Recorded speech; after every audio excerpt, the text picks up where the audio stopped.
past is never dead, it's not even past. That's William Faulkner.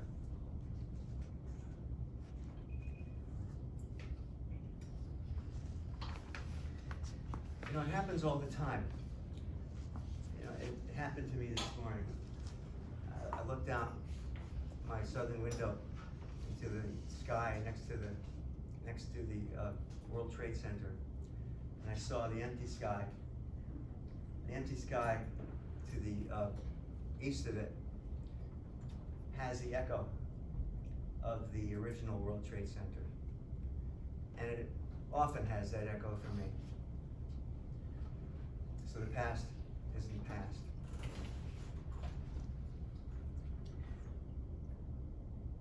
I was recently in Oaxaca, and there are Zapotec ruins outside of Oaxaca.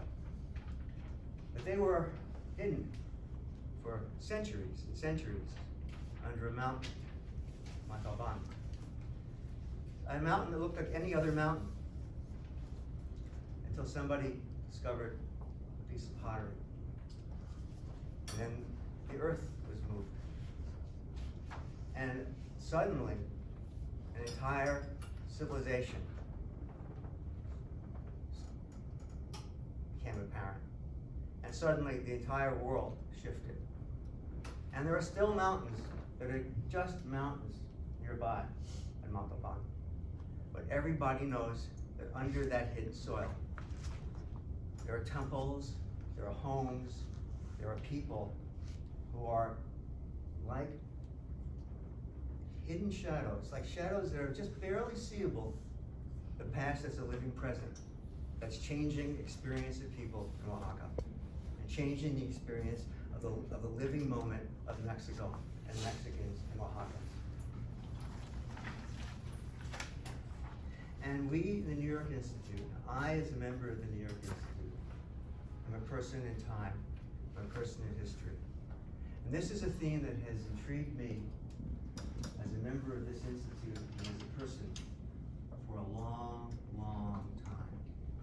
This is how I have constructed myself, my personhood, at this institute and in the world, both as a matter of experience, as a matter of Gestalt therapy, and as a general stance intellectually and philosophically.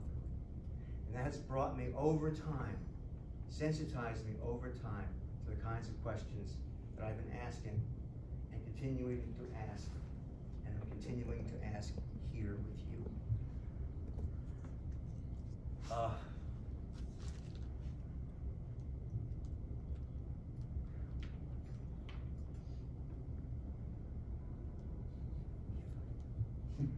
Jesus. Please take your pulse.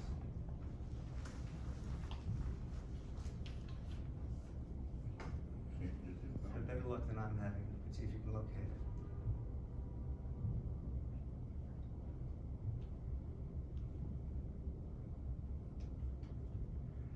Take a breath, if you will. And as I'm doing, I'm breathing into my pulse and settling myself into this chair and looking around.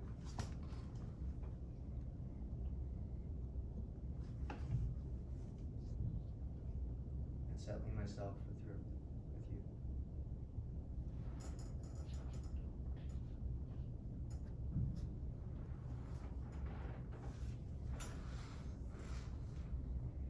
If you're willing, we have yet one more go around and just simply say where you are, however you want to say it, and include whatever you like to say, briefly. I'll begin. I am here with my pulse beating in this room with people I know, I have known, and know less well. With my face warm, my heart beating. I know this space and I don't know this space.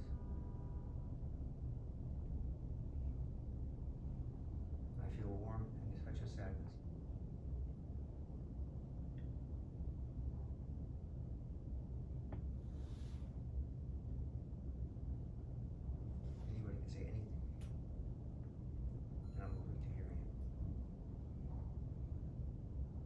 calm and warm and pleasant.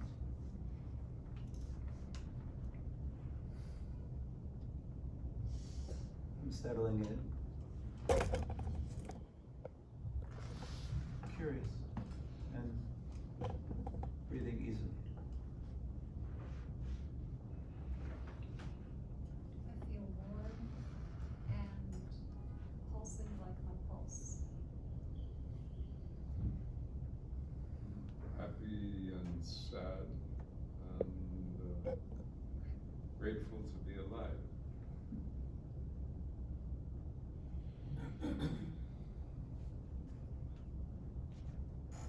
So here, curious, and I know who I am and I don't know who I am.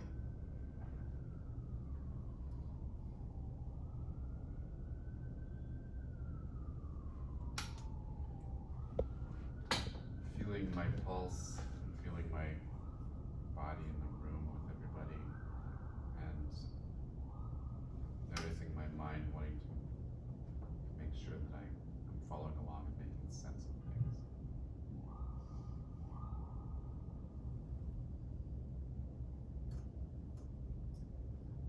I'm feeling a sense of responsibility and distraction due to technical issues.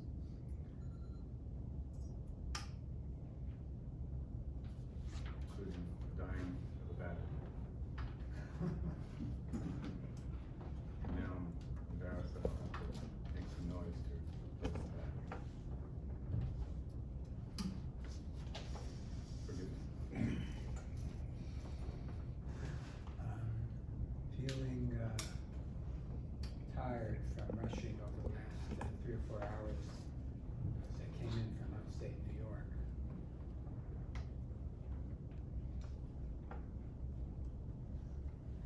And the war was set. I tried to calm down, but for now I can't. I don't know what more exciting I am excited.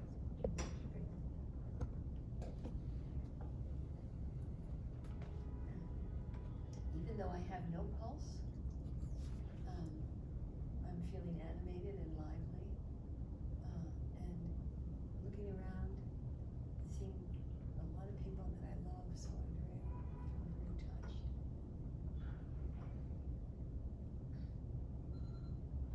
Took me a while, but I did find my pulse. I'm here. And I'm here with everyone that's here. And I'm here with everyone that's not here. And the Monte Alban, how that, I love what you said, Dan, about how it animates the people in Oaxaca, makes them who they are. And we walked over here and we're in this building. What this building was, who was here before this building, what this neighborhood was, and what it was before that. And what will be here after us. That helps me be here. Well, I found it a little creepy and scary to try to find my own pulse. And I did find it, so I'm glad to have one, and I'm glad all of you do.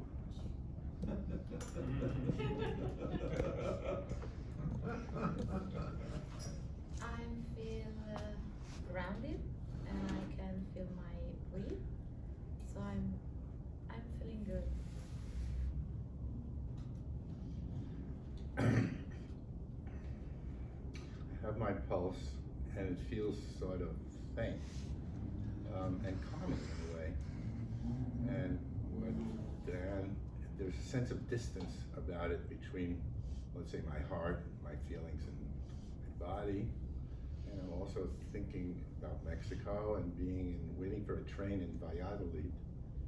And I guess you primed that inside of me the distance and a distant memory that I hold.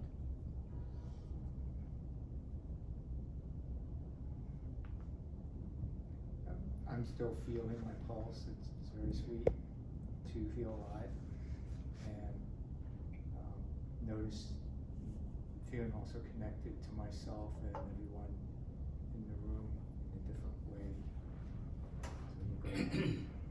And I have a deep appreciation and gratitude for the opportunity to be here, and also a sense of timelessness, that the past and the present and the future are all one.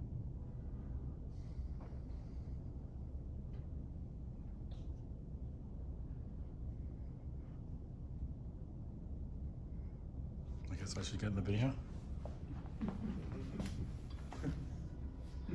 I was actually trying to figure out my time signature, my pulse, like, musically, and it's about an 8/8 right now. Boom, boom, boom, boom, boom, boom, boom, boom, boom, boom.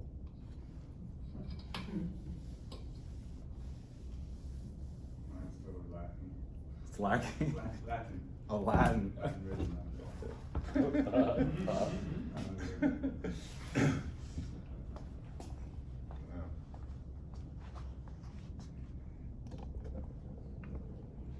I'm wondering if we could move in and make the circle smaller, because I have trouble hearing most everybody really clearly. I don't know if that.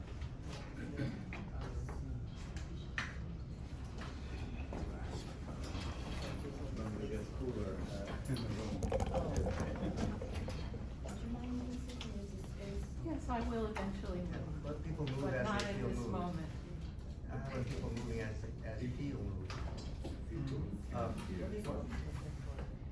want to go around and then we kind of address something relevant to what you just raised. Because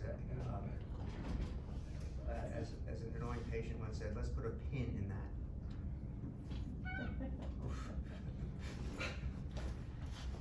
Rachel Maddow, Did she do that? all the time. Like, Doesn't.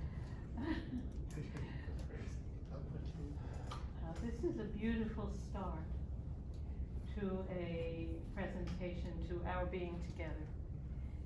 And your words, always poetic, particularly, I am particularly feeling that.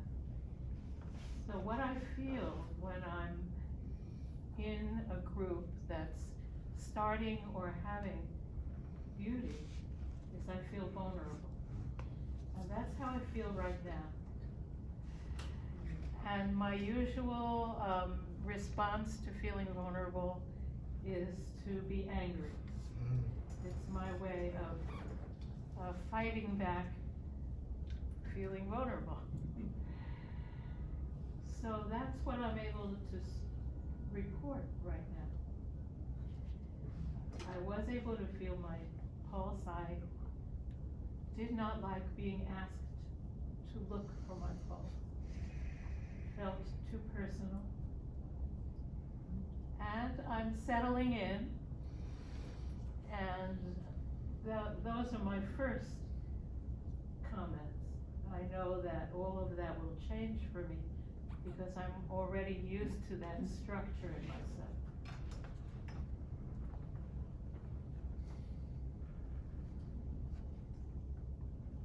For me, lately, well, like the past 4 years, I not only can touch or feel my pulse, but I can see it.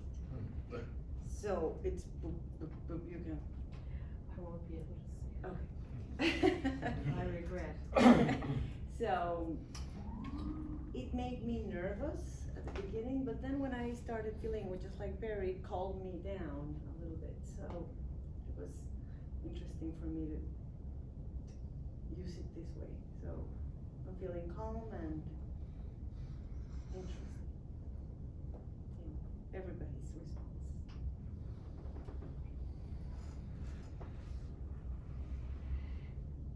So, did you hear me okay? I heard you fine, thank you. Okay, so if you don't mind, I'd like to stay where I am. I Yes. don't mean to be offensive. No. Okay. And I apologize, in that, kind of silence, I was thinking we were done, or I wouldn't have come in, so I'm sorry that I actually interrupted you. I would also like, I feel open from all of this. My chest feels open, and I feel expanded, and that's a kind of version of what you said about being vulnerable with, and supported by this and this and this, actually.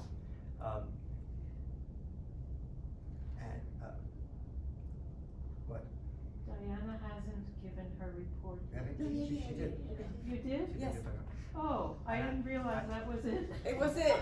I want to also suggest and ask people to pay attention to your sense of the space here as we proceed. And as I've asked you to pay attention to your heartbeat, I had a couple of reasons for that. I mean, probably more reasons than I can even identify, which is great. One was to pay attention to your personal time. One was to immediately ground yourself in your own experienced bodily presence. I mean both simultaneously, including any sense of personal intrusion, for which I'm not apologizing, but I'm acknowledging that I was asking you to do something that personal, and getting in touch with whatever that meant for you. And also I may be asking you again to pay attention to our time together, because we are going to proceed whether we pay attention to it or not, with our own particular pulse. And I'm also aware that because of the structure of this event, I am going to be interrupting it, because this is a 3-ring circus in one ring. And maybe a 15-ring circus in one ring, since I tend to have a certain amount of energy. So let me get something out of the way immediately. That and that. I was the theme, skulls and skeletons.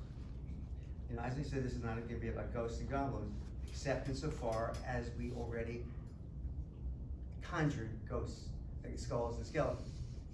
I was invited to teach and lecture in Mexico City, and I chose a date which seemed great because it was going to be close to the celebration of the Day of the Dead in Mexico. Now, if you've seen the movie Coco, which I had just seen, you know how really quite wonderful that celebration is. And it is a celebration that has its roots in the pre-Hispanic Mexico. And it is brought into the present in current Mexican culture. And it's not something that is only what we do at Halloween, but it's something that is taken quite personally among the Mexicans. And I was invited into people's homes and seen how they celebrate it in their homes. People have an altar, an offering in their own home, where they have a photograph of their dead relatives, and they put in front of the dead relatives something that's special to that relative. They have an offering of food that the person liked, objects that were special to the person, and they bring the memory of that person into the present and they celebrate. It's not an object of mourning, it's an object of making present the past in the living present. So there you have it, that skull with something alive growing out of it. And on the Day of the Dead, a lot of Mexicans go to their cemetery and they, as you've seen Coco, and I highly recommend it, actually celebrate the Day of the Dead. And there are those beautiful, what we call marigolds, all over the place. It's really quite a celebration. So I took that opportunity to see what I could do with Gestalt therapy in terms of the Day of the Dead. And my own particular interest in Gestalt therapy, as it has morphed over my time as a Gestalt therapist, has been in terms of, how would I put this? Our cultural world. What is it? How did I put it here when I wrote it? It sounds a little bit more provocative. What is there about the meeting of my particular world with the Mexican world that can Gestalt therapy say something about? Or what can Gestalt therapy say about this meeting of two cultures? What can be revealed about human beings, Gestalted, in this meeting of these two cultures, mine and the Mexican culture, in the day of the day? Now, I believe in Gestalt therapy principally as a clinical phenomenology. I've written a fair amount about that. I also approach Gestalt therapy, and some of you may know this, as an iconoclast. I've inherited some of this from some of our people at the Institute. I have challenged all of our assumptions. Everything that I was taught, everything with an asterisk, everything that I was taught as bedrock Gestalt therapy, I've come to question over time. And I've come to ask, how would, pick an object, I shake it, I bang it, I rattle it. What's inside of this idea? Just how accurate does this describe experience? Because after all, Gestalt therapy isn't ideas. Gestalt therapy is a way of addressing, coming towards experience. It's experience that's teaching us. We're not teaching experience. We're not putting theory on experience. Our theory is chasing experience. And the thing about language and ideas is it's always trying to catch up with experience, and we never can catch experience. We're always speaking about and thinking towards, but we never hold on to it. We can't do that because we're always an object in motion. We're always process. Everything moves. Remember Galileo said that? It moves.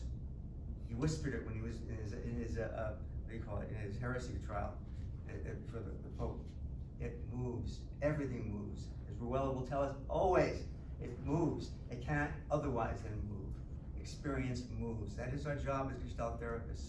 We pay attention to anything that seems like it doesn't move. So experience moves, our ideas move, our theory has to move. So what are our basic principles? One after another.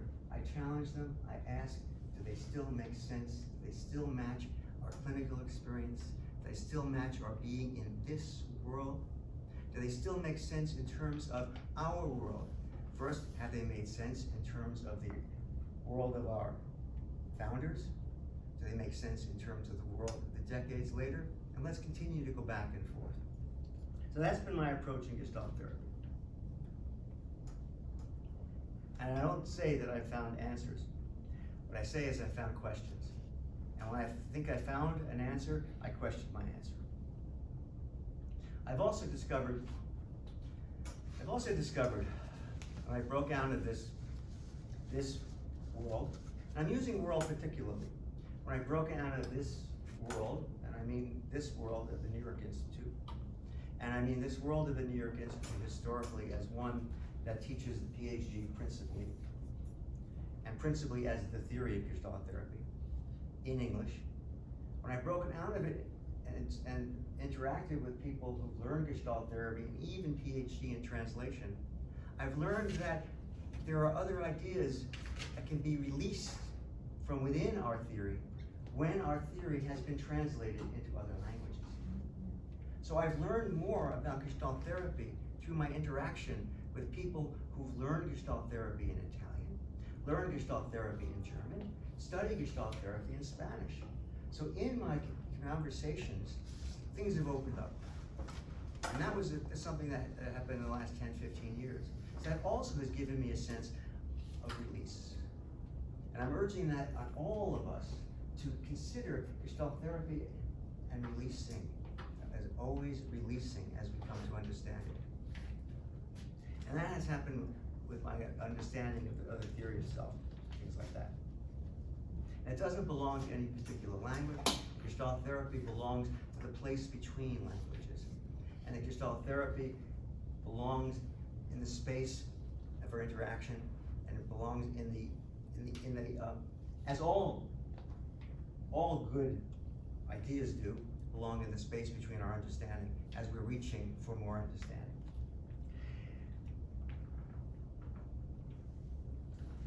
This we've learned through phenomenology, and this we can learn through our own common sense when we let go of what we're so sure about. And danger I had is that people think that I'm so sure of myself, because I tend to speak in declarative sentences. It's hard to do otherwise. I do. So this is kind of a preface about what I'm going to say, because what I'm about to say will sound pretty confident. It's not my fault. But what I'm going to do is challenge some of the basic ideas of Gestalt therapy in order to tickle out what I think are implied in our orientation and what are necessary for us to regroup, reconfigure our posture towards the living present, toward what I like to think of as the aesthetics of the present, in order to release the Zapotec civilization under Montalban, to release those layered histories in the streets of New York, and actually to find the people who are here but not here, as we know them. So what am I going to do? And this time you may find that I've what I'm going to say is unlike many of my presentations where I have 10 hours of presentation, you may find that my ideas are very simple and you have left a lot of time for discussion. I may find that.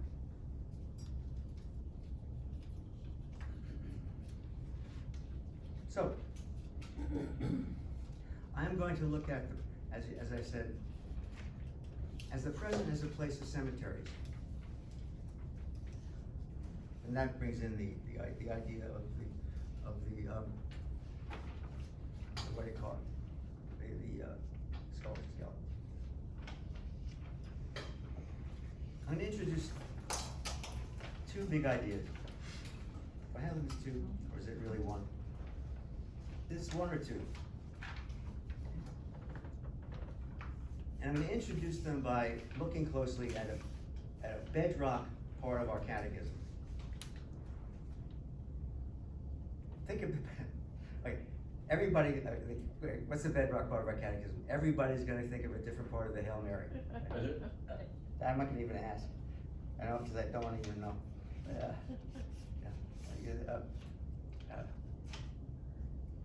Just think for a second. What do you think I'm going to say? This is the thing where he makes these assumptions. The organism environment field. This is pretty much, you look through all of the check the box.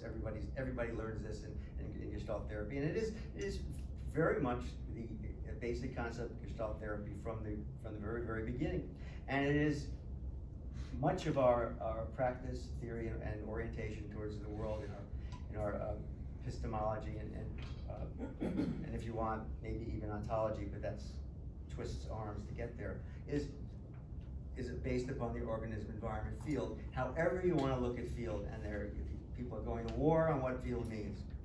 I am not going to war on what field means. So the organism environment field is clearly described in Pearls, Hefferline, and Goodman, and clearly described in many, many different places and in many slightly different ways. I am not going to challenge the organism environment field in its entirety, but I do challenge whether or not it really matches up with the phenomenology of Gestalt therapy as a clinical phenomenology. Now, why again do I care about Gestalt therapy as a clinical phenomenology? Because that is where we live. We live in a world of experience, and we practice in a world of experience. We may be making assumptions, and we may be predicating our practice on other things, other abstractions, and other conditions, such as, let's say, neuroscience, such as, not incorrect, such as medicine, such as biology, but in terms of the direct experience of our practice, our experience is in terms of the first person experience in our clinical setting. This is the clinical phenomenology of Gestalt therapy. If we are clinical phenomenologists, this is what appears to us and shows itself in our therapy session, and this is the nature of our presence in the aesthetic of contacting. And if you have questions about any of this, I'm open to this is part of our discussion. This is an assumption I'm making. And in terms of our work, I'm suggesting to you that the simple organism environment field model becomes blank in terms of meaning. Now how? It comes blank, it's fine in terms of organisms. My mouth is a little dry now. I'm gonna call that the making present of something that's organismic. I think that's a fair assumption. I'll take some water. No, club soda. I've already gone into an abstraction. But it's phenomenologically justifiable. But what about environment? When I summon up my experience of environment, I am not entirely confident that that word accounts for what I'm experiencing in this room with you now. I know that in much of the literature, environment includes a lot of things that could account for this. But I'm suggesting that it doesn't. It doesn't really include my experience of my actual living in the world. It doesn't include my experience of how time passes, my experience of time. It doesn't include my experience of space.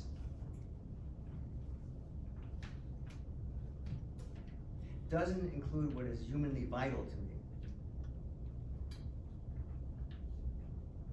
Is that a gesture of Question. Oh, go ahead. I was trying to interpret that. Because I hear what you're saying, and I just wanted to relate it to your recent example. I agree with what you just said. The environment has nothing to do with that, your experience internally. Except for that, when we perceive something in our mouth, or the chair we sit on, or whatever, that's the perception of the environment. Well, I'll get into that, but it's Not an experience of the environment. What? It's not an experience of the environment, it's your experience. Well, you've gotten to, it's more than that and less than that. It's more and less than that, but, I'm gonna get into that, and it's, what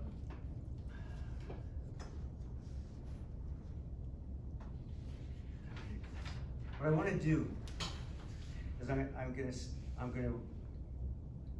I want you to grant me,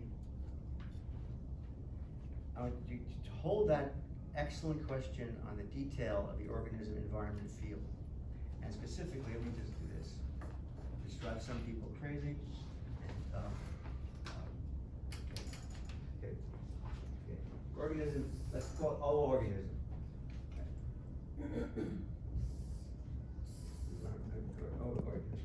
Alright.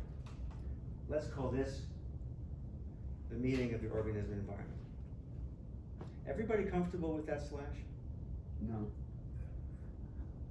Why? It's this. For me, it's this. There's no slash. It, for me, that looks like between rather than a through. Right. And the slash to me means that it's a polarity. One doesn't exist without the other. And the way you described it was a little different. Kind of lapsed into a duality.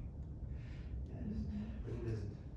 It's not. And they're really a unity. Yeah, how about organism? How about along a spiral? No, because it's one whole. How about an arrow with two vectors? Okay, Right, you know, I could get more into this, and I was afraid, I didn't want to. Keep going. I was hoping that would be, you say, okay. Okay. Okay, I guess it's not my point. Okay, let me tell you where I'm going, let me just say it outright. I want to talk about the organism-environment field as a field of space and a field of time. And grant me that that this slash is the place of meeting, and it is not, does not divide, but experience emerges of this location, and that it is this represents a specific location, a phenomenal location that is of the organism and environment, not organism, not environment, but of this location, and it is of one whole dynamic location that is only has its phenomenal existence, if that could be said, experiential existence because of its meeting. And at the same time, it goes to your point, Frank, at the same time it is biophysical, right? Biophysical, because the environment, we were warm, right? We can't be, we're warm is a measure of temperature, and temperature is a measure of the environment. So it's biophysical, and at the same time it's experiential. Now we can be warm, have the experience of being warm when the room is cold. Now what's that about, all right? So there's also an experiential, experience of the function of this. So that's where I'm saying that. And we can get into an argument, that's why I said there's trouble between whether it's a dash or a slash. And that's, I leave that to copy editors. It's And the the living people who environment are more obsessive than I am, and there are. But I believe they call it the living environment. There's organism, and then there's the environment. There's a lot. Yeah, there's a lot. I think There's a lot of metaphors for it. and there are a lot of terms in biology, like Umwelt, Mitwelt, Eigenwelt, all that stuff. All right, so where I'm going is towards the. And this is, why is this so important in terms of skulls and skeletons and the living present? Because I'm trying to suggest to you that, is this where we bury our dead in the environment? Is this where the past is made present in the environment? Does this explain this adequately? Now, sure. Can we find a way in Gestalt therapy to with our own glorious theory, with a glorious theory, expand our approach to address this in terms of contacting and in terms of the sequence of contacting, to continue to support ourselves in our practice, to make sense of what is emerging in the aesthetic of the present. Now I will suggest to you, there is a proper way of looking at this, humanistically, an advantage to this particular organism environment field, which I'm finding to be limited in the ways I've been saying. Limited to an emphasis on the biomechanical physical. To add to it something that is more humanistic. In the tradition of the most humanistic qualities of Gestalt therapy. Without dismissing environment, I want to say that clearly. Without dismissing this, and of course none of this is dismissing the holism of Gestalt therapy. And that difference, and that new term that I've been selling is everywhere I go, and I'm selling to you today. Hopefully, selling to you today is what is said called in English life world, and what is said in German is Lebenswelt, and what is referred to in Spanish is God, I can't remember Spanish. Whatever it is, the world of life, and in Italian is the world of life. So if you think of Lebenswelt as the world of life, I'm adding the world of life to environment. La vida El mundo de la vida. Yeah, el mundo de la vida. And it's similarly in Italian. It's like la vida. La vida. Because when I found that out when I was reading papers that Johnny Margarita wrote, where they were using life world, and I said, why aren't they saying life world? They're using the world of, it's translated from the Italian into English. Again, this is an example of the world of life. Makes so much sense. And it is, and I that's just understood it. right. That's where it comes from. because the tradition is from the life philosophy of late 19th century, early 20th century German philosophy of Wilhelm Dilthey. And what his reaction was to the scientism, the empiricism, that was beginning to dominate thinking. And he was saying that this kind of thought about human beings was too scientific, that it has to be a way to regain and maintain a way of respecting human personhood. So he introduced the idea of the Lebenswelt. Edmund Husserl, who was identified with phenomenology profoundly, used Lebenswelt and developed it in a significant way, and most significantly in his later works. And then other phenomenologists picked it up, similarly and differently, Merleau-Ponty differently, but others differently, and sociologists differently. But so there are different definitions, but they all push out from this notion. So I'm not saying this is this definition, but all push out in this definition that this is what John Dewey, who's one of our sources, referred to as who objected to the organism environment, who said we have to think in terms of the more human plane. That environment, to think of the environment as including the more human plane. And I'm suggesting that something like the life world is the more human plane. So when we're thinking about the organism environment field, we need to include a way of thinking about it and practicing within it that includes the more human plane. Because when we are therapists, when we are sitting as therapists, we are sitting in the midst of the more human plane. Now we do this anyway. We do this anyway. So what is the value of saying this if we do this anyway? Now that is a whole workshop. That is a whole semester and training program. And that goes to the whole notion of what is the value of any of this. But I suggest that the value of this is how we can tighten all of the bolts in our training. How we can sharpen and maintain our sense of humanness as clinicians. And one of the angles of all of what I'm saying, all of this, is to sharpen our sense of the aesthetic of the present. It's to keep us, what is it, Anderson Cooper has this thing on CNN, keeping them honest. This is a way of keeping us humanly honest. So we don't lose track of the more human plane when we practice in terms of the organism environment field. And even most expansively, when I really take a hit off that coffee, I think of this as a term to really open us up into an ethical place when Gestalt therapy spreads out to look at questions of the alien, questions of climate change, questions of where are we situated with regard to social change. Because if we can have a way in contacting, finding that the Zapotec culture in Montalbán, we have a way of organizing ourselves ethically and responsibly in the more human plane. I don't find organism environment field inspiring in that direction. So that's that. That's that.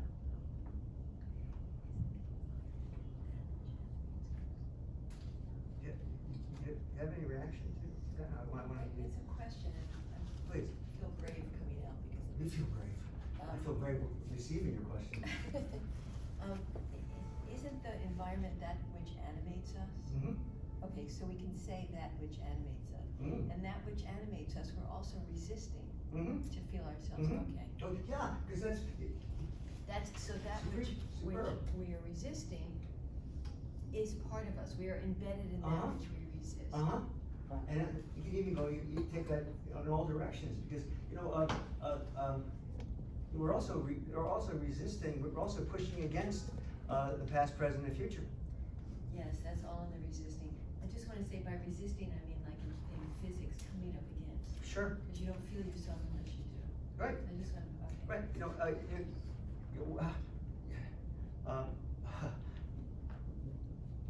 what we're pushing off of and reaching towards is both a matter of gravity, as it is a matter of how we're organizing in terms of meaningful space.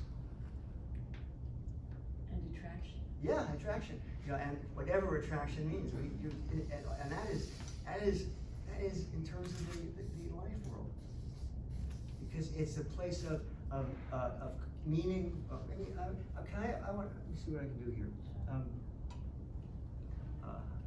I'm not hopelessly jumping around, which is reassuring to me, you would know about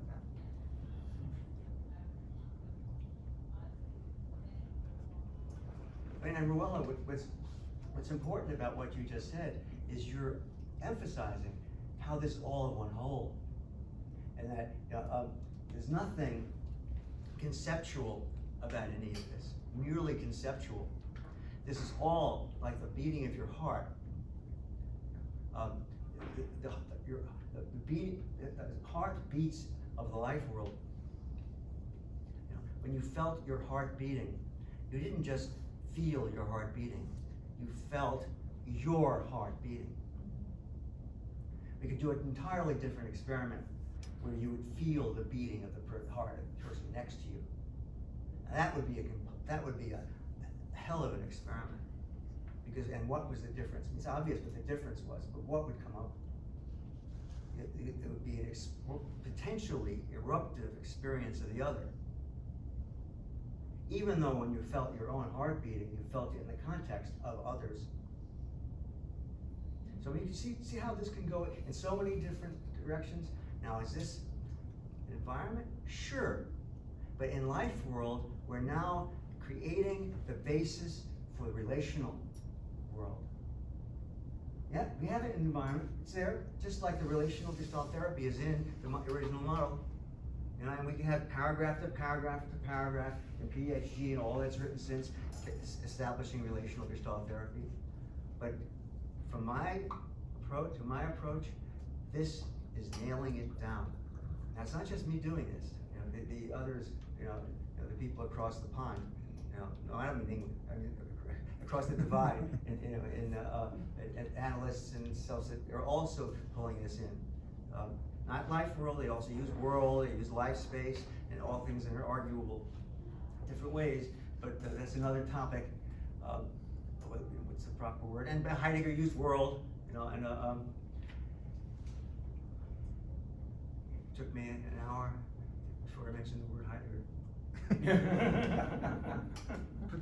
Is that on the thing? That's on it. Bob Resnick once accused me of saying it 5 or 6 times, and I remember saying it once.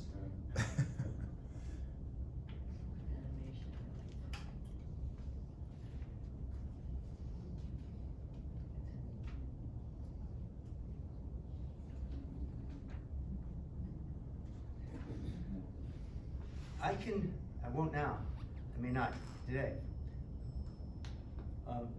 put this all in terms, it's available in terms of the sequence of contacting. And if it's in terms of the sequence of contacting, it's in terms of self functions. And if in terms of self functions, they're often running in terms of our therapy. And it's also put this in terms of the aesthetic of the present, which is something that is very important.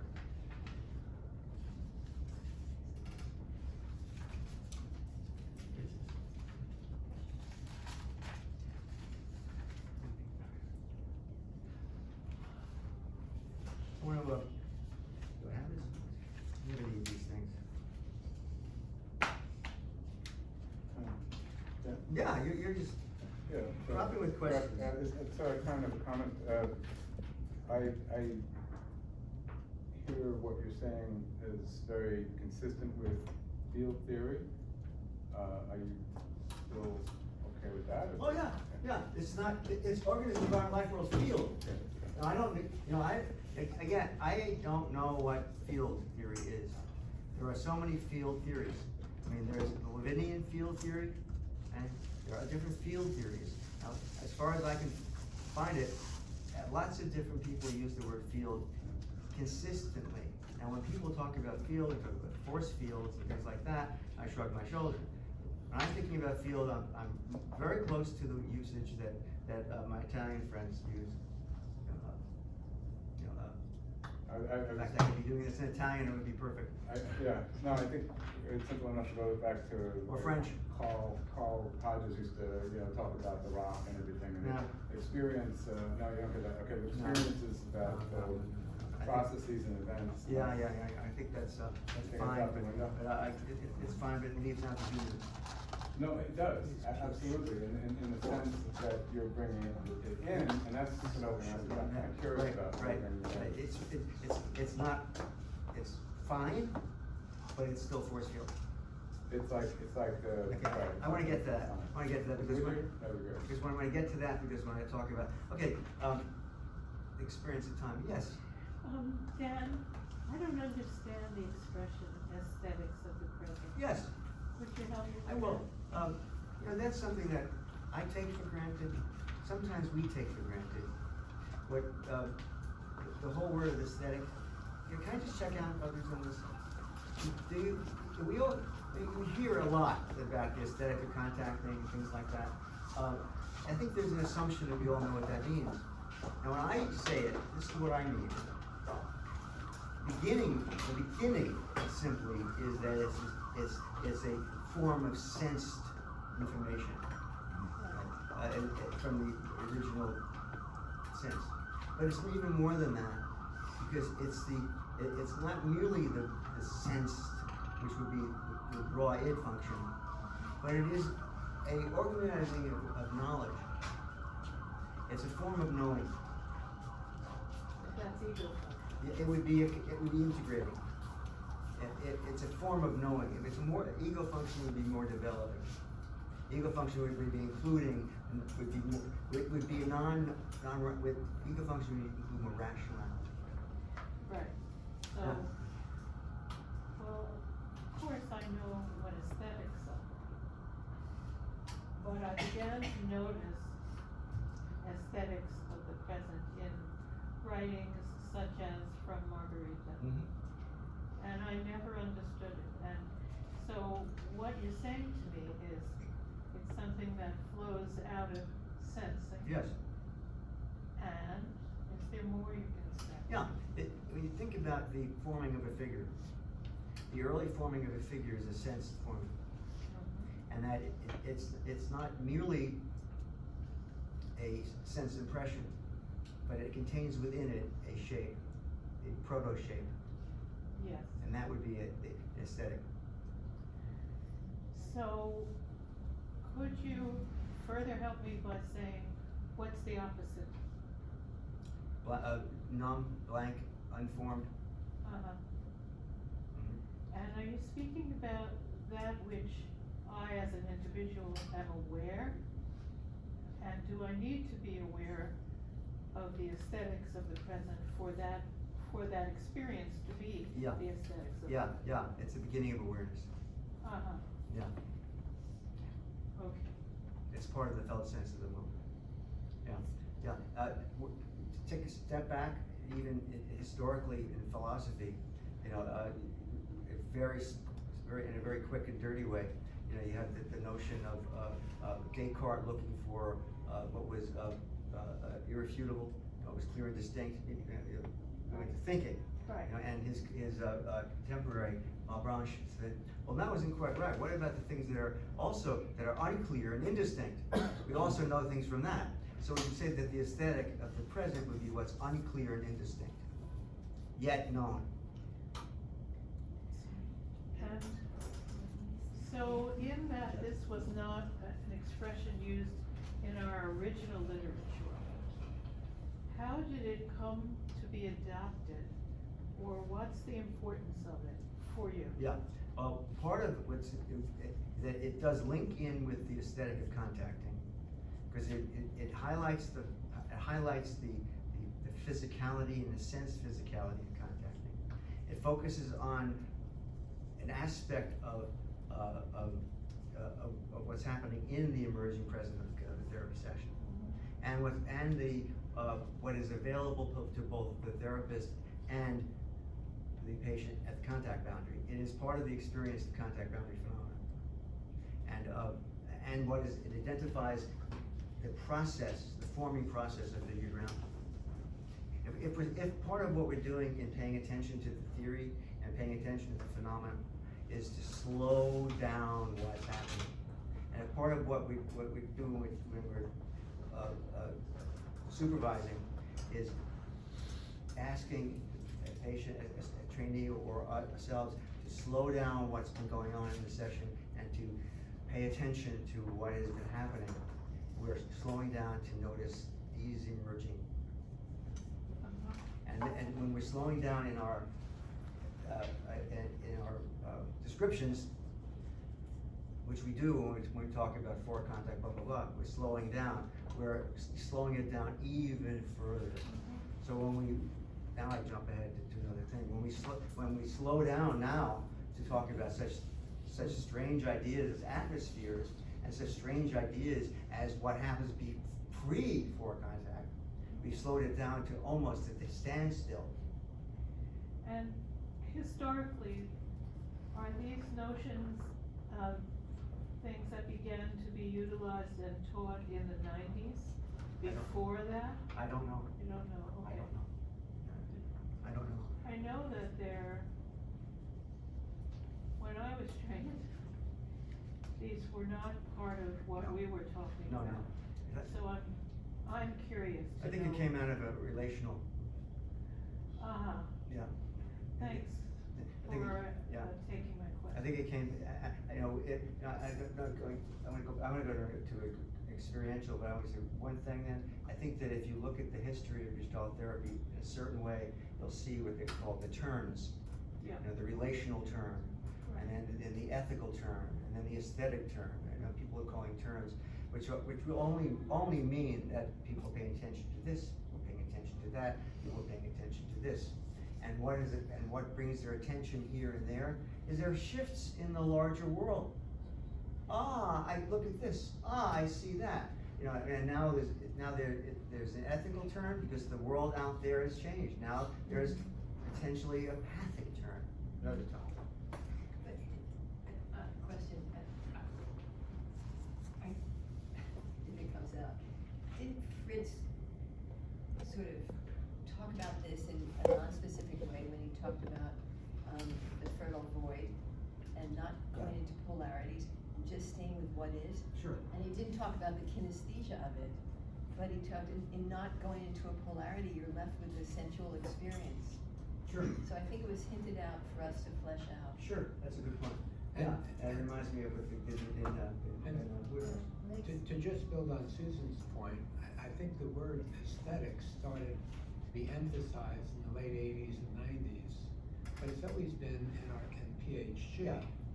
and it's identified there. That's how we know what experience is. And even when we were training in practicums, Pat Kelly and others, we were taught to have an eye out for coherence of form. Yeah. And so when a person is speaking with you and they change the subject, or as Sylvia Crocker would say, she twisted her hair, that's an incoherence in the aesthetic form of presentness, a unified figure and shape of the person and how they're speaking and explaining, presenting themselves. So aesthetics was always there, and it's spelled out in the structure of growth as force of movement, vividness of color actually isn't mentioned, but it is, and how we see, hear, feel, all the senses operating form an aesthetic sense that every individual has, like we have our pulse. That's a little different. That's the aesthetic criterion. Yeah. That's a little different from the aesthetic of presence. The aesthetic of presence. A little different, but the aesthetic criterion is very important. And well, we have an aesthetic of presence based on the aesthetic criteria. Force of movement, really, coherence, yeah. brightness, shape. Right, they're different, but they're identical. I'm gonna get to an experiment. Okay. So just to kind of add to what Ruella was saying, this movement from the sterile void to the fertile void also has the sense of livingness. Yes. Sterile void is not being live, and also possibility of relational. So I think that was in there too. Yeah. There's something Fluid animation. blooms, where something blooms, life comes in. Which relates to what you said about the aesthetic criterion, because the way in which we attend to things would be through the aesthetic criterion. Can you say something about the difference, right? Because you're talking Between about what? the aesthetic criteria and the aesthetics of Yeah, present. because one is a mode of evaluating contacting as it being present. The aesthetics of the present would be more of the, without, let's see, my hands up like that, without a, it's more generic, it's more median. Without a judgment or an assessment? Without going through an without Evaluation. being part of the evaluating. Yes. So can you say it's a pre-assessing? It's more it's more free. The aesthetic criterion is certainly how it would move along with it. It's not a criterion, the aesthetic of present is not a criterion. Yeah, you explained this also, Dan, in an email you wrote, that we have abstractions. So the aesthetic experiences I'm hearing you use it, is just what we do. It's the actuality of our doing it. The criterion is an abstraction judging it. Yeah. So when I said force of movement, it's, that's one way of judging it as opposed to my just doing it. And how you carry yourself, Susan, a wonderful aesthetic activity. So the present thing, the process that you're describing, the aesthetic. Yeah, well, they're all processed, they're all processed. I want to, what I want to do is if we can shift to putting this, maybe, these things are always at the risk of turning into Titanic. Let's see what we can do, is see if I can have a guided fantasy and then see whether we can process this in terms of what we've been talking and see if this holds any water.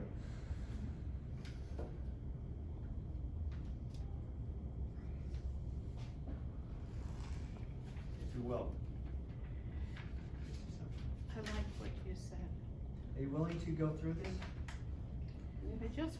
I simply wanted to interrupt so briefly to say that I appreciated when you mentioned, the fertile void, and that having been a referent to this same kind of experience that Dan is discussing now. I appreciated that. Yeah. Thanks. Yeah. That was part of the Budapest thing. It was part of the. Budapest conference. They addressed the creative indifference and the fertile void. It was a. Have you been on the list seeing the emails from Catherine? Her? I got one email from Yeah, her. she's been exploring that. Yeah. I'd like you to, if you can, willing, gather yourselves. In your chair. Breath. Any way you feel comfortable doing.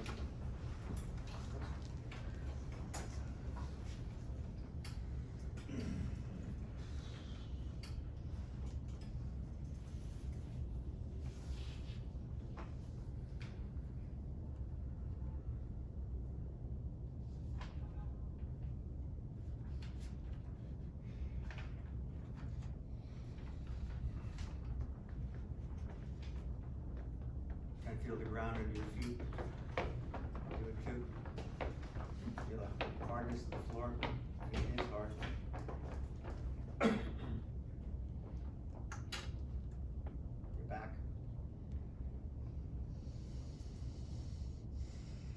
You lift one foot. Let it drop. That's fine.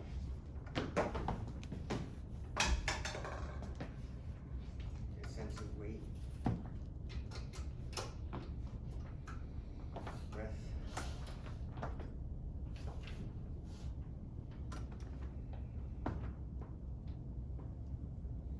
What's it like for you?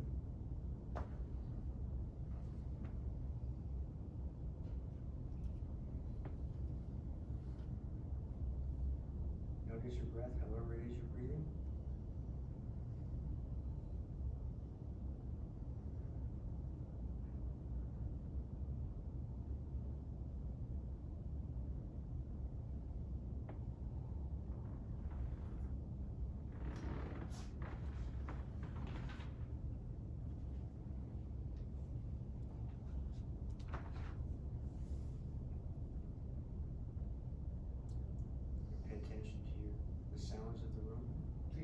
Oh, yeah, thank you.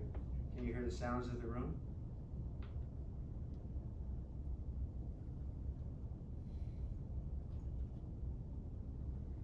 Can you hear the sounds, distant sounds?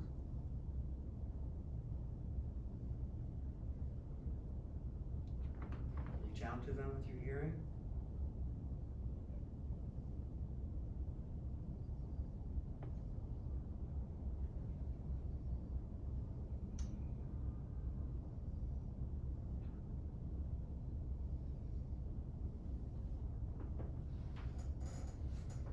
Bring your hearing closer if you can.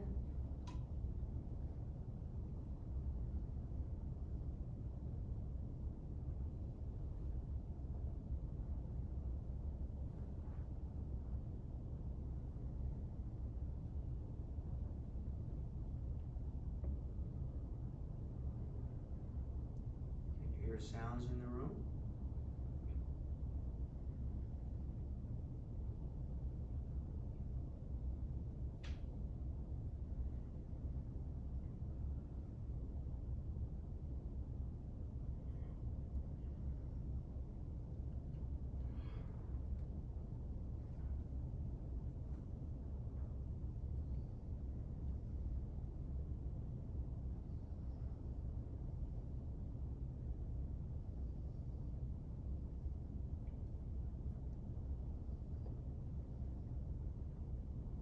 Can you imagine, remember this room?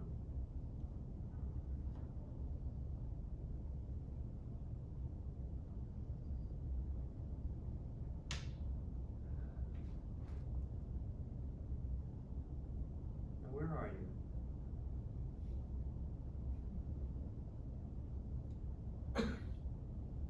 What's it like for you to be here?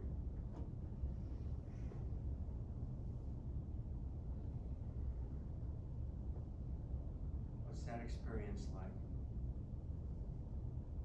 Does it have a feeling? A sense?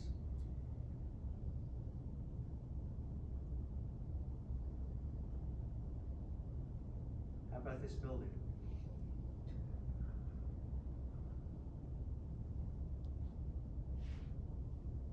Can you be in this building?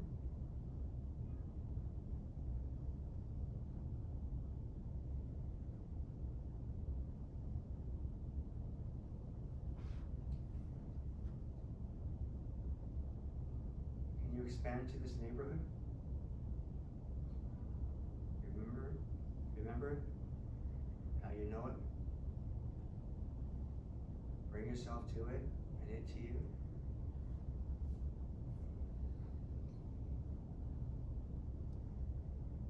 What comes up for you? What is this like?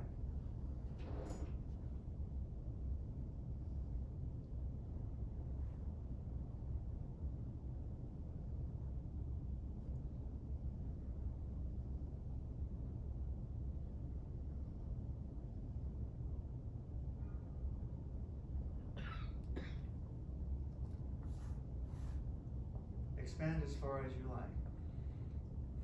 Cover as much territory as you feel like you can or will.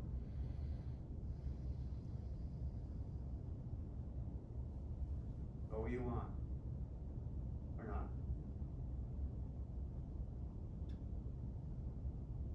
And what it's like for you to be doing this.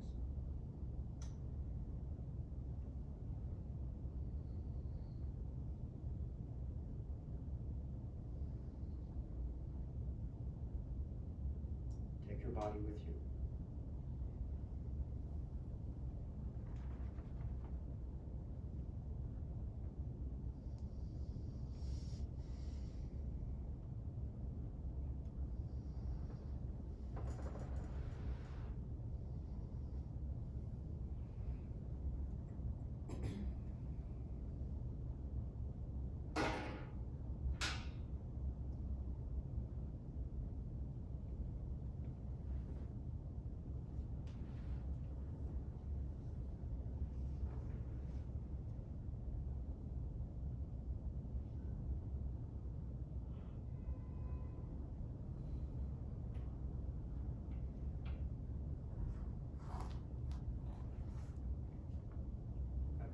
back here.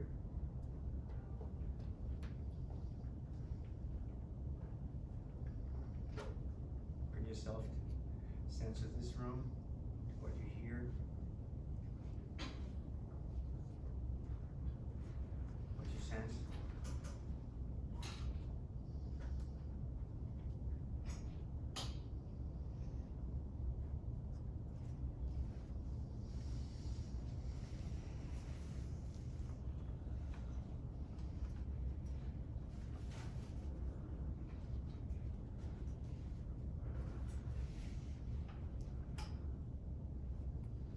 Who's here?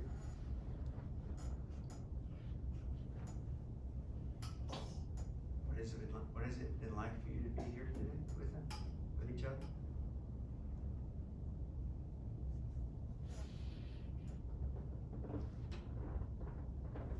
Who's not here? Who's not here? Who's not here?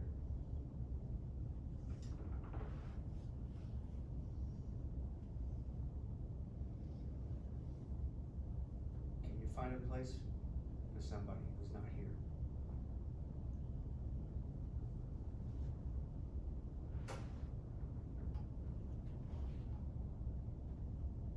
Is there room?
Choice point. Are you back from that experiment? I'm at a choice point. I'm either like to discuss this in small groups of 5 or in a larger group and then talk about it. My inclination is the small group. Rule is saying no. What do you think? Small. Okay. Break into a small group and talk about it for a while and talk about it. Okay?